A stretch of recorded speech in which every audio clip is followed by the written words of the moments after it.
જ્યારે માર્ગ પ્રગટ થયો ત્યારે 550 વર્ષ પહેલાની સામાજિક પરિસ્થિતિ, પારિવારિક પરિસ્થિતિઓ, આધુનિક પરિસ્થિતિ, વિજ્ઞાનની પરિસ્થિતિ, આપણી જીવન, ખાનપાન, રહેનસહેન, ભાષા, વૈભવ, વસ્તુ, આ બધાની પરિસ્થિતિઓનું મૂલ્યાંકન આજે જો આજની આપણી જીવન શૈલી અને આજના યુગ સમય સાથે કરીએ તો ઘડી બે ઘડી, કલાક બે કલાકનો નહીં, રાત દિવસનો ફરક છે.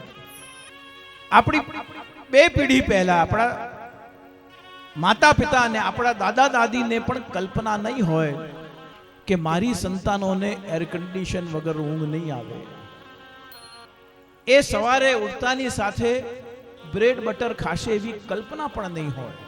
જે લોકો 60 ઉપરના છે એમને તો પોતાના જીવનમાં કેટલા બધા, પહેલા 18 વર્ષે પરિવર્તન થતા, પછી 13 વર્ષે પરિવર્તન આવતું, પછી 10 વર્ષે પરિવર્તન આવવા લાગ્યું, પછી 9 વર્ષે પરિવર્તન આવવા લાગ્યું, અને હવે આવનાર પેઢીમાં તો દર 4થા વર્ષે પરિવર્તન આવી જાય છે.